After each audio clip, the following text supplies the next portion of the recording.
Hoy día iniciamos la retroalimentación de la prueba de química orgánica tomada el viernes 30, viernes pasado, a los cuartos medios, ¿ya? Esta clase está dirigida, por supuesto, al cuarto medio B y al cuarto medio C del Colegio Inglés San Luis Gonzaga, hoy día 5 de noviembre ya del 2020, en nuestra asignatura, por supuesto, química. Primero que todo, el objetivo de esta clase es contribuir a que aquellos que hayan tenido alguna dificultad en responder alguna pregunta de la prueba, ya puedan despejar y aclarar sus dudas. Traje las preguntas que tuvieron mayor porcentaje de error, ¿ya?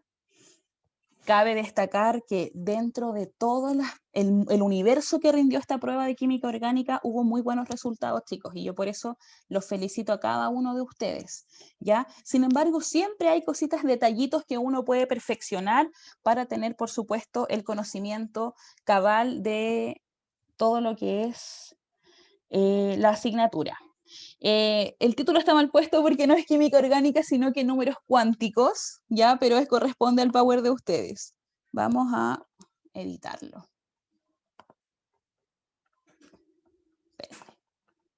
Vamos a editarlo para, obviamente,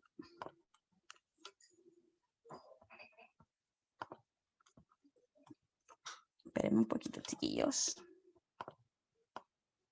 Es la retroalimentación de la prueba de números cuánticos, pero por supuesto que vamos a dar unas estadísticas de cómo estuvo el desempeño de cada curso, ¿ya? Y eso es lo que vamos a ver a continuación.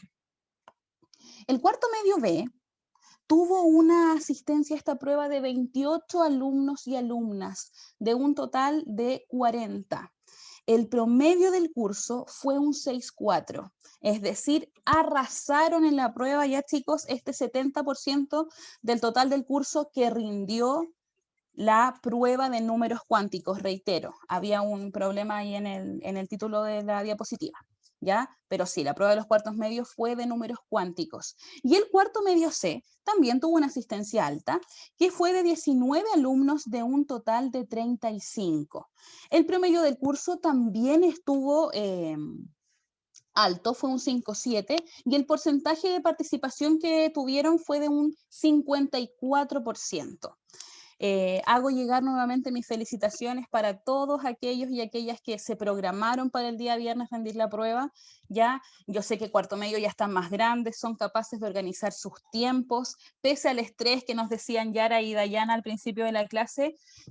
Siempre es bueno que ustedes sepan cumplir ya con las responsabilidades mínimas, que por supuesto es siempre rendir las pruebas, mandar los trabajos, tener respeto, ¿cierto?, por el colegio. Ya es su último mes, así que vamos con todo.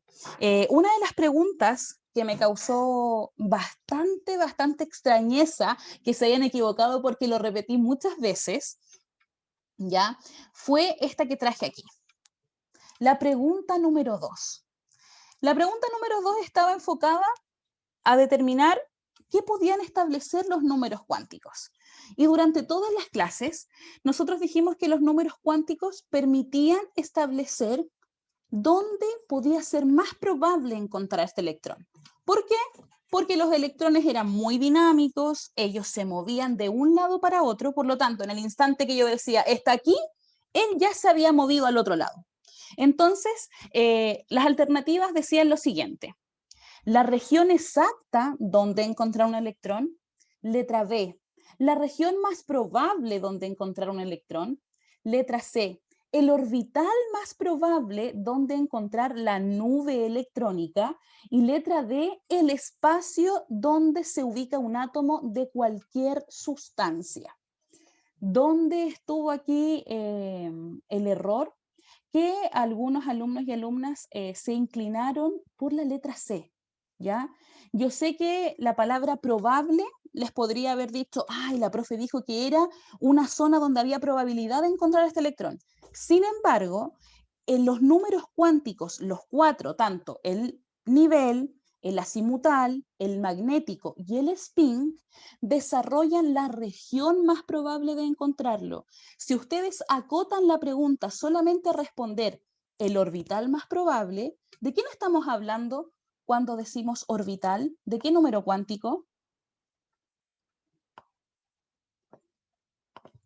¿De qué número cuántico hablábamos cuando decíamos orbital? Del L, dice Romina. ¿Será del L? ¿Están todos de acuerdo? Antonia, Fernandas, José Luis, Carla, Paz, Felipe, Benja, ¿están de acuerdo con lo que dice Romina? Que cuando hablábamos de orbital nos referíamos al número cuántico azimutal L. ¿Están por ahí o no? Cata dice que sí. Excelente. Faltaba ahí una compañera que nos comentara. Entonces, cuando hablamos de orbital, es solamente si yo estuviera hablando del L. Aquí solo estoy haciendo referencia al L. Sin embargo, mi pregunta no está enfocada solo a un número cuántico, sino que nos hablan de los números cuánticos. Por lo tanto, recuerden, tanto para la prueba de transición o como para los que vayan a seguir una carrera de aspecto científico, siempre los números cuánticos nos van a establecer la región más probable. Y dentro de esa región vamos a encontrar el orbital. ¿Qué dirección tiene este orbital? Si está en un magnético -1, en un magnético 0, ¿ya? Si está en un orbital S, P, D o F, y el sentido de rotación del spin. Por supuesto, estableciendo el nivel donde se encuentra ese electrón, ¿ya? Así que por eso quise retroalimentar esta pregunta número 2, en la cual hubo algunas equivocaciones, ¿ya? Junto a ello, vamos a pasar a la pregunta 4. Estas primeras fueron como unas preguntas de calentando motores para llegar, obviamente, al desarrollo de los ejercicios y aplicar las propiedades de estos números cuánticos. Y mi pregunta era la siguiente. El número cuántico de spin indica el tipo de orbital, el sentido de rotación del electrón, el nivel de energía o la orientación espacial. Repetimos muchas veces que cuando hablábamos de spin, ¿ya? Íbamos a encontrar dos valores característicos, el valor más un medio y el valor menos un medio. ¿Qué información nos entregaba este valor de más un medio o menos un medio si el electrón estaba apareado en ese tipo de orbital o estaba desapareado? Sin embargo, la característica más importante es que el spin nos entrega en qué sentido está rotando. Anyara decía, yo digo que va al norte y que va al sur. Otra compañera nos comentó horario, antihorario. Se dan cuenta que siempre está relacionado con el sentido de giro, ¿ya? Ese es el spin. Hubo un par de preguntas. El sentido en el que rota, muy bien. Así es. Siempre hubo un par de respuestas que se inclinaban por otras alternativas como la orientación espacial. Recordar que la orientación espacial la entrega el magnético. El magnético es aquel que nos dice, estoy en una orientación espacial de -1, de 0. ¿Según quién? Según el azimutal. Pero el spin era independiente de esos tres números. Él obviamente decía, tengo dos valores característicos, pero mi información solamente me indica en qué sentido está rotando el electrón. Muy bien. Hasta ahí, cuarto medio. ¿Alguien tiene preguntas de estas dos preguntas, valga la redundancia, de la prueba del día viernes? Si no tienen preguntas, tírenme un dedito. Me voy a pasear por las ventanitas de las camaritas. Anyara está con dedito para arriba. ¿Quién más? Aquí, Camila. Excelente. La Cata, Carla, Maximiliano y Kenegel. Excelente. Continuamos entonces. En esta pregunta 5, aquí hubo aún más confusión. ¿Por qué? Porque nos preguntaban acerca del número cuántico secundario, ¿ya? ¿Cuál era el secundario, chiquillos? O por chat o por micrófono. Ya, el azimutal. ¿Con qué letra lo identificamos a ese azimutal? Con la letra L. Muy bien, Cata y Anyara, excelente. Con la letra L. Entonces me están preguntando, inmediatamente activamos en la cabecita que nos están preguntando por este L, que se llama azimutal, ¿ya? Y que es este número cuántico secundario. Entonces, algunos respondieron que este L era independiente de cualquier número cuántico.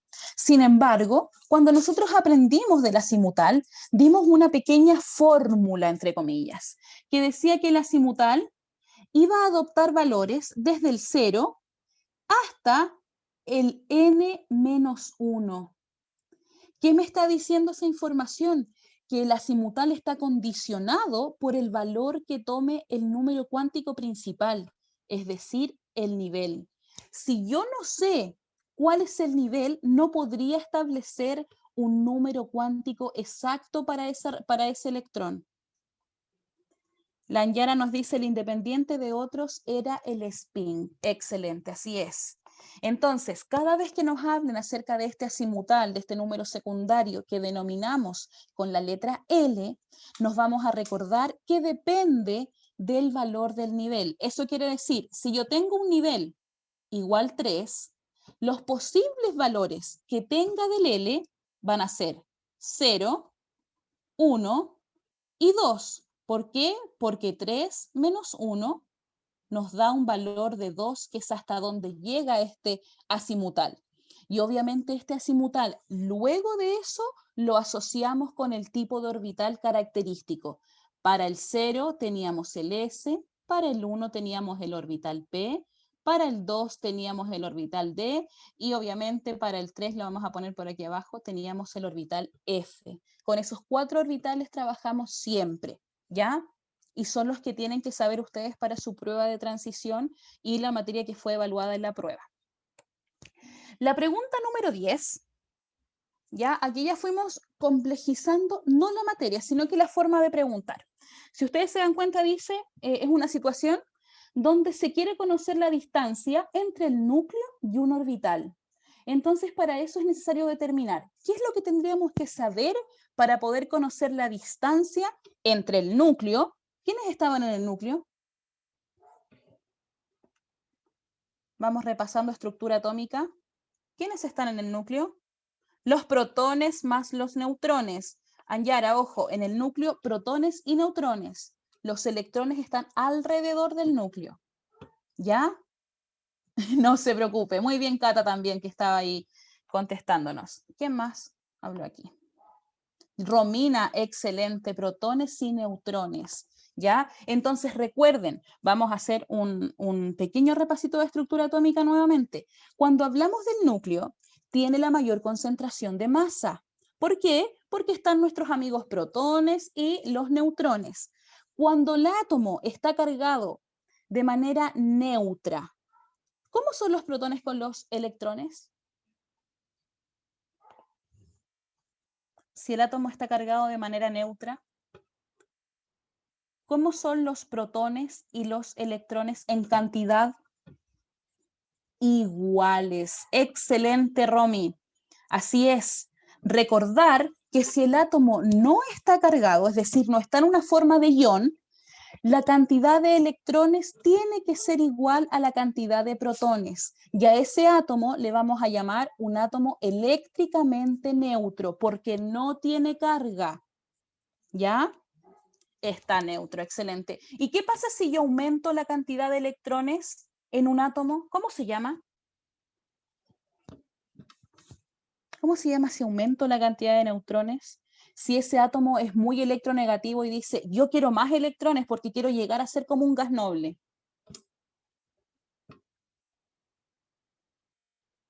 Ya, Romy, ¿cuándo es catión y cuándo es anión? No se recuerda bien. Vamos a repasar eso entonces. Es catión cuando hay un déficit de electrones, es decir, esa molécula perdió electrones. Los que estaban en su último orbital se fueron hacia donde otro elemento o otro compuesto y quedó, así es Cata Gómez, cuando está cargado positivamente es un catión. Por lo tanto, si se fueron estos electrones, él quedó con mayor cantidad de protones y eso le da un carácter positivo, al cual llamamos catión.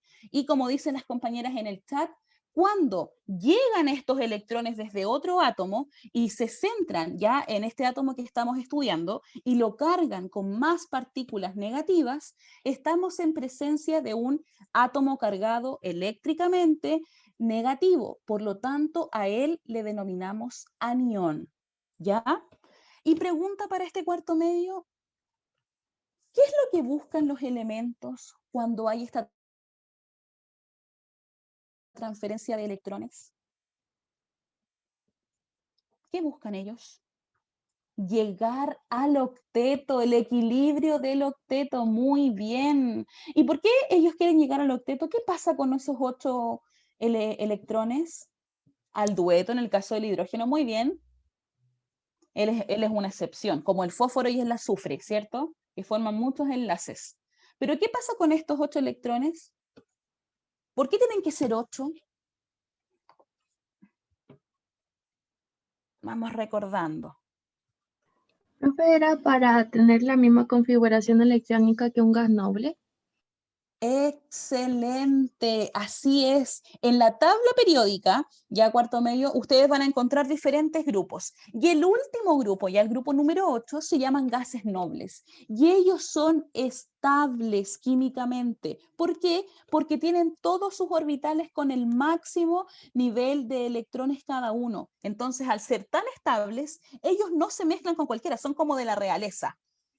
Así es, buscan ser como ellos. Por lo tanto, no olviden para esta prueba de transición que siempre en una estructura de Lewis, ¿ya? O estructura de Lewis, van a tener que establecer el octeto o el dueto de cada uno de esos elementos, ¿ya? ¿Y qué formaban esos octetos y esos duetos en la estructura de Lewis? Por ahí leí que Angela nos dijo formar enlaces. ¿Qué tipo de enlaces tenemos, chiquillas y chiquillos? ¿Cuáles son los que se acuerdan? ¿Se acuerdan de algún tipo de enlace? El covalente, el iónico y el metálico. Muy bien. ¿Y cómo están con esa materia? ¿Cómo está, por ejemplo, Maximiliano, Yenegel, Brian, Antonia? Muy bien, Romina, covalente polar y apolar. Excelente. Y ¿Cómo falta están? el reactivo. Se confunde un poco la Romy. ¿Y los demás? A ver, José Luis, me gustaría saber tu opinión. Benjamín, Celeste, Yenegel, el Felipe que está por ahí, los Felipes, ¿cómo están con esa materia? No saben mucho. Profe, ¿cómo puedo agrandar la diapositiva? ¿Cómo agrandarla, Yara? Es que, Es que se profe, ve su no sé foto. qué hice, pero mis fotos se ven grandes y no veo lo que usted está mostrando. Ah, tiene que volver a pinchar, creo que es activar la voz del hablante, algo así. En el computador tiene que apretar donde salen como hartos cuadritos, en la parte superior derecha. Ya lo hice, gracias. Ya, Yara, no hay problema. Ya, Perdón. Cata dice que no se acuerda cuál era el covalente. Chicos, me fui en este camino de los enlaces porque quiero que hagamos un repasito. Profe, pásenos enlaces de Lego y eso. Eso. Para allá íbamos, Romy. Ya para que ustedes sepan qué es lo que viene ahora, vamos a darle un tiempo a enlaces. ¿Ya? Teoría de enlaces, cuáles son los enlaces iónicos, enlaces covalentes polares, apolares, polaridad de una molécula, estructura de Lewis, casos excepcionales, qué pasa con el azufre, con el fósforo, qué ocurre con el boro, el berilio. Algo pasa con ellos que tenemos que saber que hay particularidades dentro de esta estructura, ¿ya? Y podríamos ver estequiometría, dice Anyara. Ahí depende, chicos, cómo estemos en las clases. Si ustedes vamos con Power avanzando, podemos obviamente hacer un... Eso, Romy, vamos que se puede, ¿ya? Yo tengo harto material para poder ejercitar, así que se los voy a subir al webclass, ¿ya? Para que puedan, obviamente, ir echando un vistazo. La Cata quiere estequiometría. Vamos a hacer ahí esas dos materias importantes de estequiometría, Cata, y enlace, ¿ya? Es que mucha parte de la prueba equivale a estequiometría. Así es, sí. Y química orgánica. Así es, chiquillas. Ya, vamos a seguir entonces con esta retro, ya que saqué esa información necesaria, ¿ya? Entonces, volvemos a nuestra prueba del viernes pasado, ¿ya? Y obviamente, si queremos conocer la distancia que hay entre un núcleo, y cualquier orbital, ¿a qué número cuántico teníamos que centrar nuestra información? Es al nivel de energía, porque recuerden que el nivel nos decía a cuánta distancia estaba este electrón desde el núcleo. Por lo tanto, tenemos que saber en qué orbital estamos para poder determinar esta distancia entre núcleo y orbital, ¿ya? Recuerden que a mayor distancia voy perdiendo la atracción con el núcleo, porque ya no me va a atraer con tanta fuerza estos protones al electrón. Se va perdiendo a medida que aumenta el número de niveles, ¿ya? Pregunta 14. La cantidad máxima de electrones que admite un orbital S. Aquí yo creo que algunos leyeron rápido porque marcaron la alternativa B. Recordemos que un orbital S es un orbital esférico, ¿ya? De tipo redondito, donde por supuesto por la multiplicidad de Hahn decíamos que entraban desapareados, pero que luego se apareaban. ¿Cuántos electrones admite el orbital S?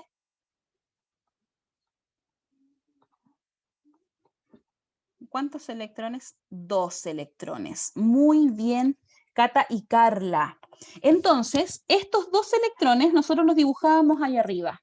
Sin embargo, ¿cómo estaban estos electrones? ¿Eran desapareados? Aquí en este orbital S encontramos 2 cajitas, donde cada una tiene un electrón, o encontramos una cajita donde hay un electrón con un spin positivo y un electrón con spin negativo. Una cajita, muy bien, excelente. Entonces aquí no correspondía poner la alternativa B que decía 2 electrones, pero el apellido que nos estaban dando era que estaban desapareados. Y ellos en el orbital S, que admite 2 electrones como máximo, van a estar apareados. Por lo tanto, la alternativa correcta era la letra C, ¿ya? Ojo con ese tipo de preguntas. Siempre va a haber una palabrita que los puede hacer dudar, pero ustedes tienen que, obviamente, tener claro el concepto y cómo eran estas reglas que gobernaban a los números cuánticos, ¿ya? Y esta fue la pregunta que quizás algunos los enredó, porque era como inverso a lo que hacíamos siempre. Fíjense que nos preguntan, ¿cuál es el número atómico de un átomo neutro cuyo último electrón presenta los siguientes números cuánticos? ¿Quién me puede indicar con un L igual 4, L igual 0, M igual 0 y S menos un medio, a qué configuración corresponde?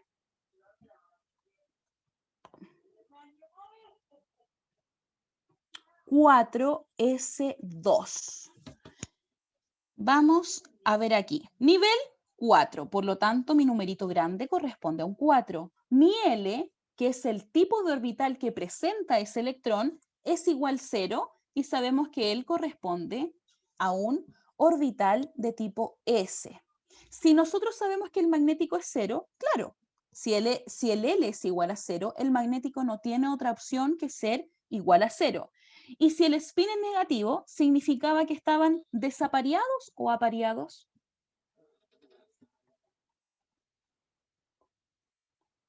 Apareados, por lo tanto tenía la máxima cantidad de electrones que admite ya el orbital S, que son 2.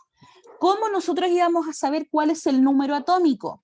Vamos a recordar que entonces, si el elemento llega hasta esa configuración, es porque todos sus niveles anteriores están completos. Veamos qué nos dice el chat. Así es, tenemos que llegar a la configuración electrónica que termina en 4S2. Por lo tanto, vamos, 1S2, 2S2, ¿cuál viene después del 2S2? Cata ahí nos informó al tiro, 2P6, 3S2, 3p6 y 4s2.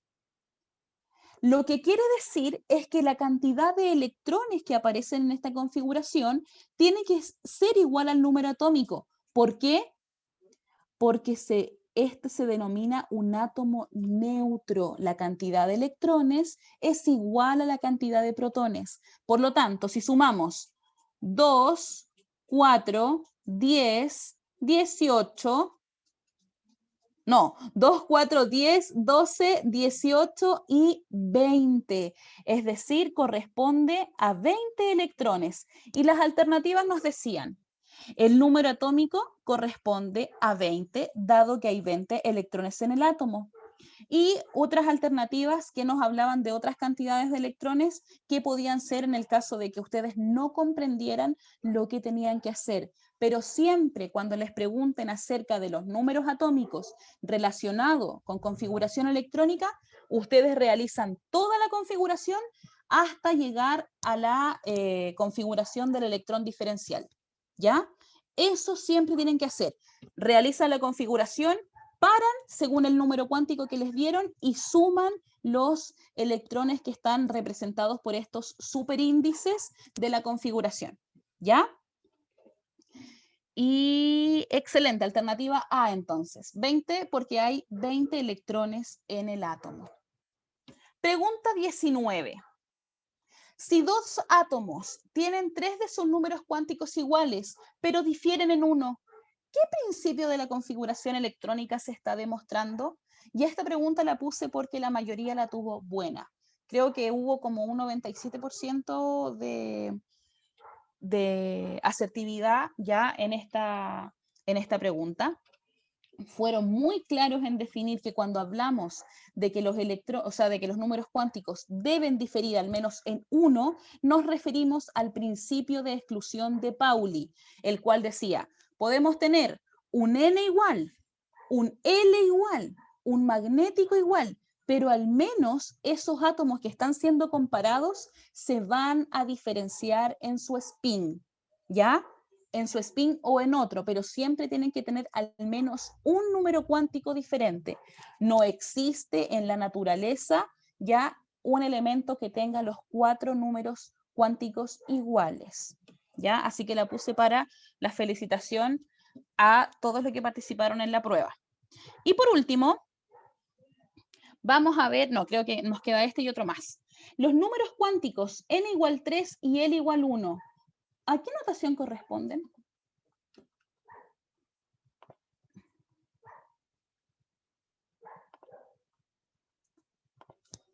Corresponden, tenemos que construirlo entonces. Recuerden que cuando hablamos de un nivel igual 3, el nivel es el numerito grande que tenemos en la configuración. Este primer número que nos indica que es 3. Por lo tanto, nosotros miramos las alternativas si es que no nos acordamos de cómo es y decimos ya.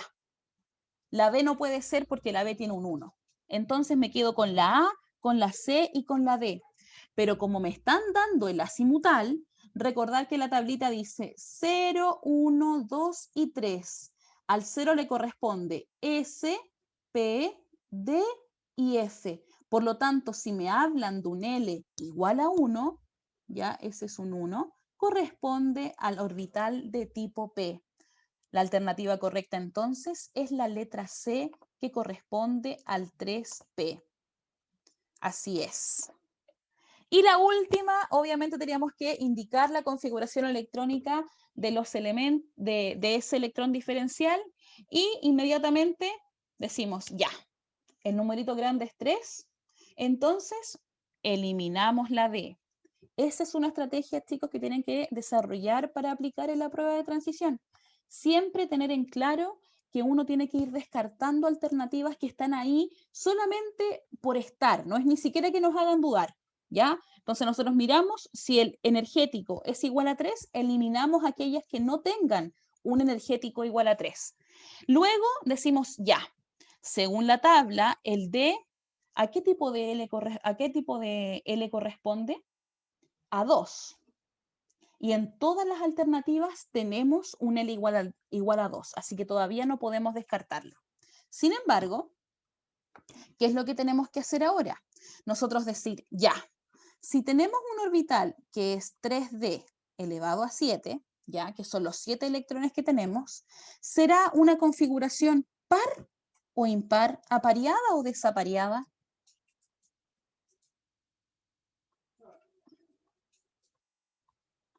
¿Cuántas cajitas tenemos que hacer en este caso? El orbital D, recuerden que admite un máximo de 10 electrones, por lo tanto tengo que tener 5 cajitas. Muy bien, excelente. Y ubicamos nuestros 7 electrones. Recordemos que van entrando 1, 2, 3, 4, 5, 6, 7. Es decir, quedamos aquí. Tiene un spin negativo porque está apareado. Eliminamos la letra B porque el spin era positivo. Y ahora digo, chuta, pero tengo que saber cuál es el magnético. Y el magnético va desde el -2, porque el L ya vale 2. Entonces tiene que partir desde el -2, el -1, el 0, +1 y +2. Y como quedó en la cajita del -1, corresponde a la configuración electrónica propuesta en la alternativa A.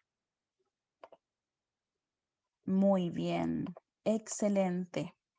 Chicos, esa fue la retroalimentación de la prueba. Estas fueron algunas de las preguntas que tuvieron, obviamente, mayor dificultad al ser respondidas. Sin embargo, el desempeño de los cuartos medios fue muy bueno, ¿ya? Y para los que no pudieron dar la prueba ese día viernes, las pruebas pendientes, tanto la primera prueba que hablamos de química orgánica y la segunda prueba de números cuánticos, van a estar disponibles en la plataforma mañana a partir de las 1, 2 de la tarde. Ya van a estar visibles en WebClass, ¿ya? Para que se pongan al día los que tienen notitas pendientes, ¿ya? Con el... Romy, dígame, ¿qué va a ser y cuándo va a ser la próxima evaluación? Eso quería hablarles. Queda una última prueba, chicos, ¿ya? Yo sé que quedan 2 evaluaciones y un mes, así es. Voy a dejar de compartir esto por si alguien quiere activar su camarita y acompañarme en la clase, ¿ya? Yo sé que queda un mes de clases para los cuartos medios y la prueba de química está fijada para el 7 de diciembre, día lunes. No se preocupe, Romina. Día lunes 7, lo voy a escribir aquí en el chat. Lunes 7 de diciembre se despiden de su última prueba.